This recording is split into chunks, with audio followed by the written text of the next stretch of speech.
Friends, welcome to நீயே ஒளி. நம்ம இன்னைக்கு 2024ல் கேட்ட ப்ரீவியஸ் இயர் கொஸ்டின் ஒன்று பார்க்கலாம். அலிப்பூர் குண்டுவெடிப்பு வழக்கில் புரட்சிகர தேசியவாதிகளுக்காக வாதாடியவர் யார் அப்படின்னு கேட்டிருக்காங்க. இதுக்கு ஆன்சர் 12th ஹிஸ்ட்ரியில் இருக்குது. அதாவது சுதேசி இயக்கத்தை முன்னெடுத்து நிறைய போராட்டக்காரர்கள் போயிட்டுருப்பாங்க. அந்த போராட்டக்காரர்களை ரொம்ப கொடுமைப்படுத்தியிருப்பார். யாருன்னா ஆங்கிலேய அதிகாரி ஒருத்தர், டக்ளஸ் கிங்ஸ்ஃபோர்ட் அப்படிங்கிறவர். இவரை கொல்லணும் அப்படின்னு சொல்லி புரட்சியாளர்கள் பிளான் பண்ணுறாங்க. இவரை கொன்றலாம் அப்படின்னு சொல்லிட்டு பிளான் பண்ணதில் முக்கியமானவங்க யாருன்னா குதிராம் போஸும் பிரபுலா சாகி அப்படிங்கிறவங்களும்.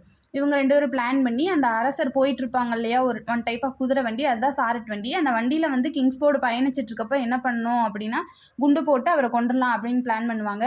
ஆனால் அவருக்கு பதிலாக, அந்த கிங்ஸ்ஃபோர்டுக்கு பதிலாக அந்த குண்டு வந்து வேறு 2 பெண்கள் மேலே பட்டுரும். அதனால என்ன பண்ணுவாங்கன்னா, இப்போ வந்துட்டு நம்ம இருந்தோம்னா என்ன பண்ணுவாங்க, நம்மளை ரொம்ப கொடுமைப்படுத்திடுவாங்க அப்படின்னு நினச்சி பயந்துட்டு பிரபுலா சாகி வந்து தற்கொலை பண்ணிப்பார். குதிராம் போஸ் வந்து கேஸ் ஃபைல் பண்ணி கைது பண்ணி என்ன பண்ணுவாங்கன்னா தூக்கில் போட்டுருவாங்க. இது எப்போ நடந்திருக்கும் அப்படின்னா 1908 ஏப்ரல் 30 நடந்திருக்கும். இந்த இது நடந்தப்போ குதிராம் போஸ்க்கு வெறும் 18 வயசே ஆயிருக்கும். இப்போ பிரபுலா சாகிக்கு 19 வயசு ஆயிருக்கும்.